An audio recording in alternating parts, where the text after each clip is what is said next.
Bonjour, je m'appelle Johanna Thomas, je suis architecte. Bonjour, je m'appelle Vincent Roux et je suis architecte aussi.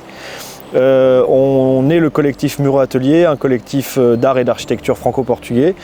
On aime beaucoup travailler autour de la notion de circularité et de la notion de l'éphémère dans l'art et dans l'architecture, et on construit depuis 5 ans des installations de land art et dans l'espace urbain qui aiment raconter des histoires ou révéler les histoires des lieux dans lesquels on s'insère.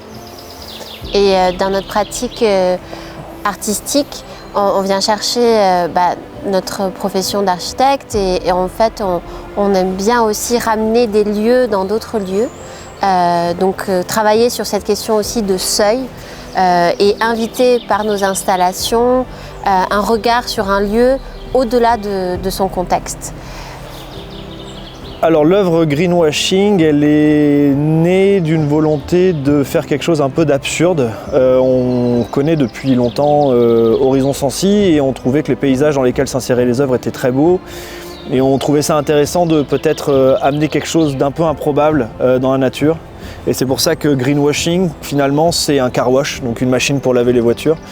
Mais l'idée, c'est d'avoir vraiment quelque chose de très coloré qui a presque rien à faire là, d'une certaine manière.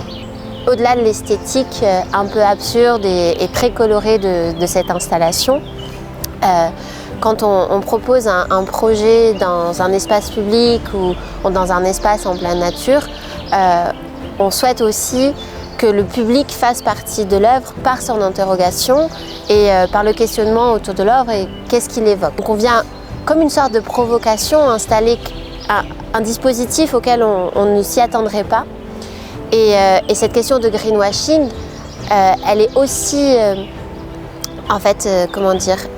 activiste, parce que cette notion-là, on la trouve aujourd'hui beaucoup dans des questions de marketing et on sait très bien ce que ça veut dire. Mais il y a aussi une imposition à une moralité très pure de ce que devrait être l'écologie. Donc comment on a réalisé l'œuvre? On l'a réalisée de manière très artisanale. On a fait beaucoup de récupération, on a récupéré des roues de vélo, on a récupéré des tiges filetées, on a récupéré des barres de fer. On a aussi récupéré tous les tissus et l'idée ça a été de les assembler en amont, en atelier. Donc on a utilisé ces grillages qui sont une espèce de coque qui vient s'enrouler autour de la structure, et sur ces grillages on a tissé je crois près de 3600 rubans de toutes les couleurs. Et en fait cette grille vient s'enrouler autour de roues de vélo qui sont fixés sur des essieux qui peuvent tourner, et après ces essieux sont fixés eux-mêmes sur des barres de fer soudées qui je pense sont des piquets d'ailleurs de signalisation.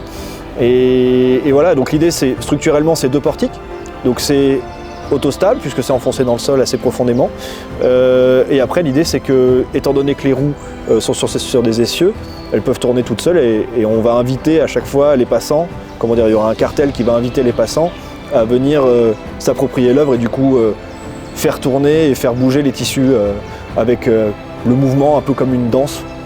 En parlant de greenwashing, bien évidemment, on parle évidemment de la voiture, mais on voulait parler aussi de l'impact de l'industrie de la mode et de la pollution qu'elle génère. Donc on tenait à ce que ça soit que des tissus récupérés qui en plus seront réutilisés une fois l'œuvre démontée. Et puis ça faisait d'autant plus sens qu'on se trouve ici dans le site de la Cheminée des Fées, qui est déjà un phénomène un peu absurde dans la nature, qui est un peu incongru.